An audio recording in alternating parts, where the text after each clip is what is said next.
And we are continuing with Esperanza Rising.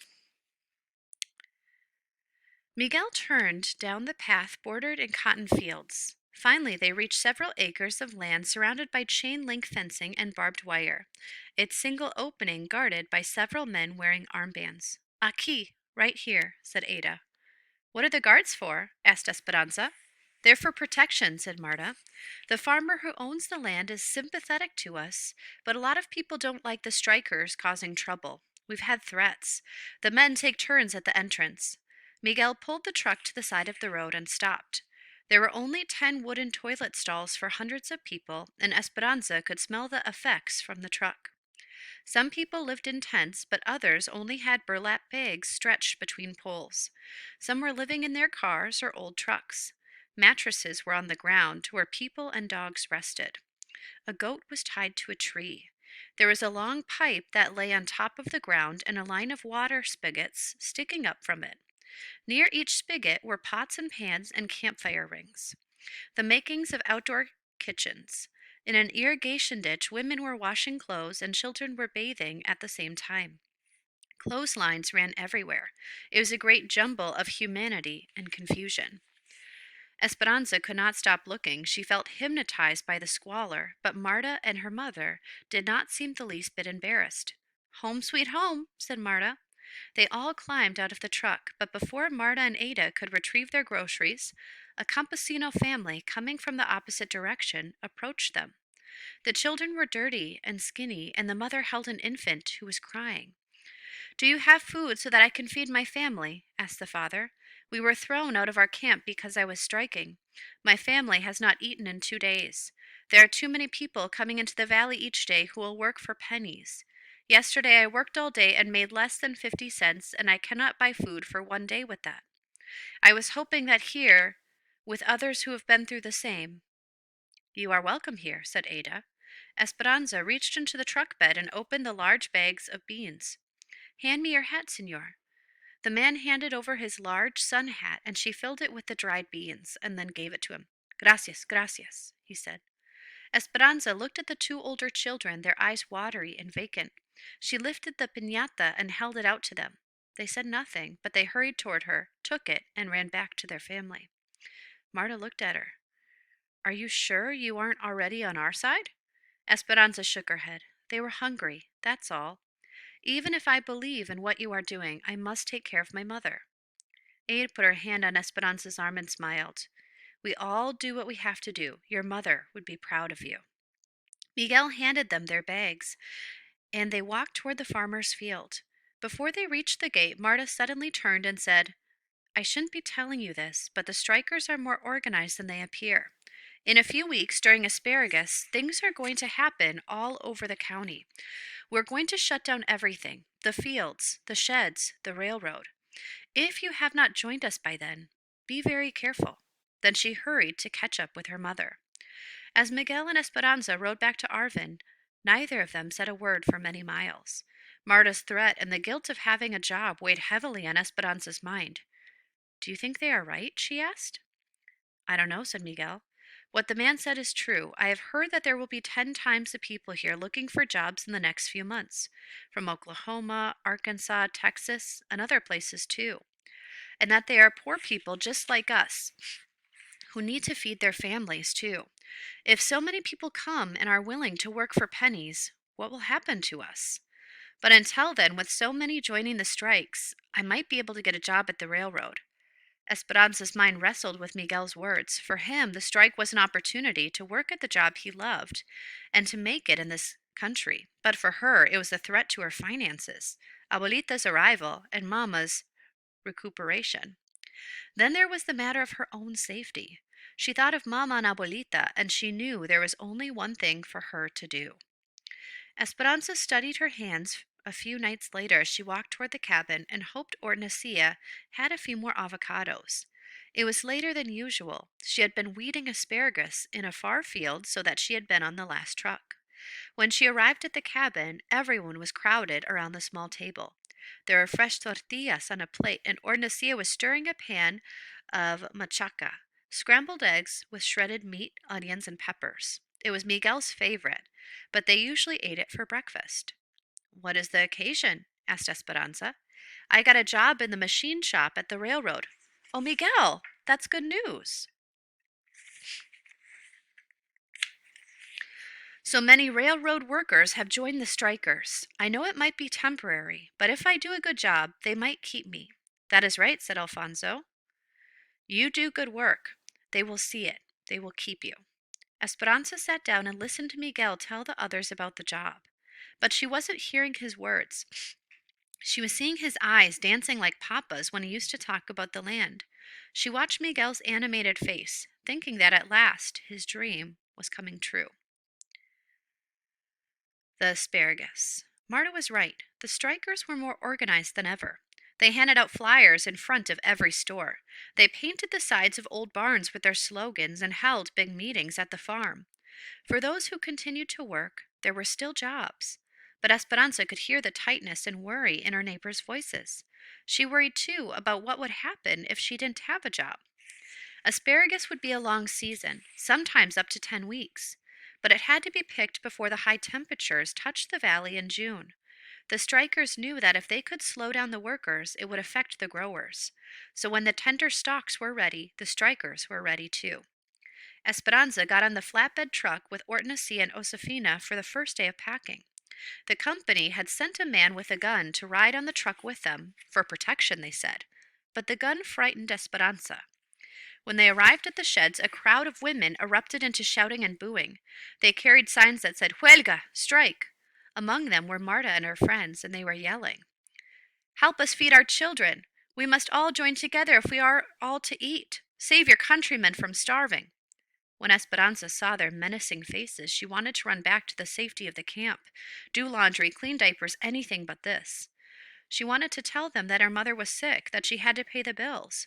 She wanted to explain to them about Abuelita and how she had to find a way to get money to her so she could travel. Then maybe they'd understand why she needed her job. She wanted to tell them that she did not want anyone's children to starve. But she knew it would not matter. The strikers only listened if you agreed with them. She reached for Hortensia's hand and pulled her close. Josefina marched toward the shed, looking straight ahead. Hortensia and Esperanza stayed close behind, never letting go of each other. One of the women from their camp called out, We make less money packing asparagus than you do when you pick cotton. Leave us alone. Our children are hungry too. When the guard wasn't looking, one of the strikers picked up a rock and threw it at the woman, barely missing her head. All of the workers hurried toward the shed. The strikers stayed near the road, but Esperanza's heart was still beating wildly as she and the other women took their places to pack the asparagus. All day, as she sorted and bundled the delicate spears, she heard their chanting and their threats. That night at dinner, Alfonso and Juan told how they had the same problems in the fields. Strikers waited for them, and they had to cross picket lines to get to work. Once in the fields, they were safe, protected by guards the company had sent. But the lugs of asparagus that were sent back to the sheds had to be taken across the picket lines, and the strikers often slipped surprises beneath the harvest. The strike continued for days.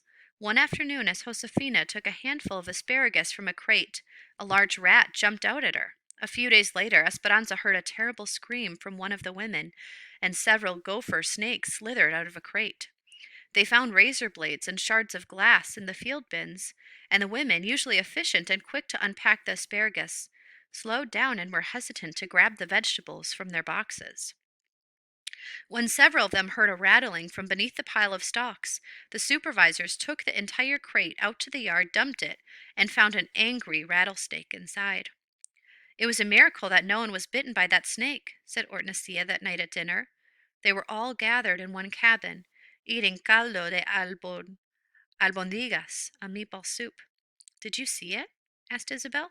Yes, said Esperanza. We all saw it. It was frightening, but the supervisor cut its head off with the hoe. Isabel cringed. Can't they do anything to the strikers? Asked Hortensia. It's a free country, said Miguel. Besides, the strikers are careful. As long as they stay near the road and the guards don't actually see them do anything aggressive, then no, there's not much anyone can do. It's not the same at the railroad. I pass the picket lines every day and listen to the yelling and the insults. It's the yelling all day long that bothers me, said Hortensia. Remember, do not respond to them, said Alfonso. things will get better. Papa, said Miguel, things will get worse. Have you seen the cars and trucks coming through the pass in the mountains? Every day, more and more people. Some of them say they will pick cotton for 5 and 6 cents a pound, and will pick produce for less.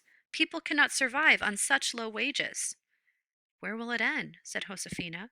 Everyone will starve if people work for less and less money. That is the striker's point, said Esperanza. No one said anything. Forks clinked on the plates. Pepe, who was sitting in Esperanza's lap, dropped a meatball on the floor. Are we going to starve? Asked Isabel. No, mi hija, said Josefina. How could anyone starve here with so much food around us? Esperanza had grown so accustomed to the striker's chanting that while she packed asparagus, that the moment it stopped, she looked up from her work as if something was wrong. Hortensia, do you hear that? What? The silence. There is no more yelling, Esperanza said. The other women on the line looked at each other. They couldn't see the street from where they stood, so they moved to the other end of the shed, cautiously looking out to where the strikers usually stood. In the distance, a caravan of gray buses and police cars headed fast towards the shed, dust flying in their wakes. Immigration, said Josefina. It is a sweep. The picket signs lay on the ground discarded like a mass of marbles, and they had already been hit. The strikers scattered into the fields and toward the boxcars on the tracks. Anywhere they could hide. The buses and cars screeched to a stop, and immigration officials and police carrying clubs jumped out and ran after them. The women in the packing shed huddled together, protected by the company's guard. What about us? Said Esperanza, her eyes riveted on the guards who caught the strikers and shoved them back toward the buses. They would surely come into the shed next with so many Mexicans working here. Her fingers desperately clenched Hortensia's arm. I cannot leave Mama. Hortensia heard the panic in her voice. No, no, Esperanza. They are not here for us. The growers need the workers. This is why the company guards us. Several immigration officials, accompanied by police, began searching the platform, turning over boxes and dumping out field bins. Hortensia was right. They ignored the workers in their stained aprons, their hands still holding the green asparagus. Finding no strikers on the dock, they jumped back down and hurried to where a crowd was beginning to load onto the buses. Americana! Americana! Yelled one woman, and she began to unfold some papers. One of the officials took her papers from her hand and tore them into pieces. Get on the bus, he ordered. What will they do with them? Said Esperanza. They will take them to Los Angeles and put them on the train to El Paso, Texas, and then to Mexico, said Josefina. But some of them are citizens, said Esperanza. It doesn't matter. They are causing problems for the government. They are talking about forming a farm workers' union, and the government and the growers don't like that. What about their families? How will they know? Word gets out. It is very sad. They leave the buses parked at the station until late at night with those captured on board. Families don't want to be separated from their loved ones and usually go with them. That is the idea. They call it a voluntary deportation, but it is not much of a choice. 2 immigration officials positioned themselves in front of the shed.